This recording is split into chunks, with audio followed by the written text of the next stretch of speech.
Hello everyone, কী অবস্থা? আশা করছি অনেক অনেক ভালো আছেন। তো টিকটকে ভিডিও যদি আপনার ডিলিট হয়ে যায়, সেই ভিডিও কিভাবে ফিরিয়ে আনবেন সেই প্রসেসটাই কিন্তু আজকের ভিডিওতে দেখিয়ে দেব। একদম টেনে টেনে না দেখে ফুল ভিডিও দেখার রিকোয়েস্ট রইল। তো আর কথা না বাড়িয়ে আমরা মূল কাজে চলে আসি।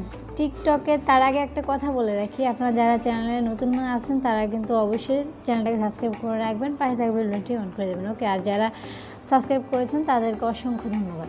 তো শুরুতে চলে আসবেন টিকটক অ্যাকাউন্টে। ওকে, আমি টিকটক অ্যাকাউন্টে চলে এলাম।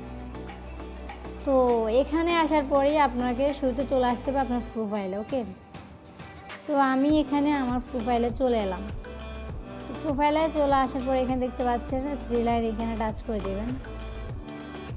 3 লাইনে টাচ করে দেবেন। ওকে, তো এখানে টাচ করে দেবেন, সেটিংসে প্রাইভেসিতে টাচ করে দেবেন।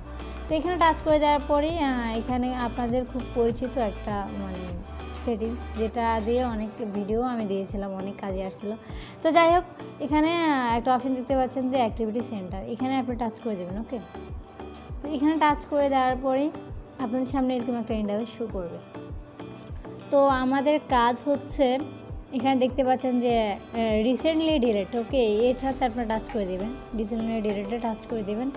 এখানে টাচ করে দেওয়ার পরেই আপনি যে ভিডিওগুলো আপনার ডিলিট হয়ে গেছে, তো এখানে কিছু রুলস রয়েছে, সেগুলো আপনাকে অবশ্যই মানতেই হবে।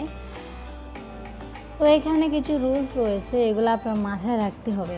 যে রুলস বলে দিয়েছে যে এখানে আমি যদি কোনো ভিডিও ডিলিট করে দিই, সেটা 1 মাস পর্যন্ত কিন্তু আমার এখানে থাকবে। ওকে, আর 1 মাস পর কিন্তু এখান থেকে চলে যাবে। তো 1 মাসের ভিতরে আপনি যদি আপনার ভিডিওটা আবার ফিরিয়ে নিতে চান, তাহলে আপনাকে এখানে টাচ করে দিতে হবে। ওকে, এখান থেকে নিয়ে নিলে আপনি নিতে পারেন। ওকে, এখানে টাচ করে দিলে কিন্তু চলে যাবে।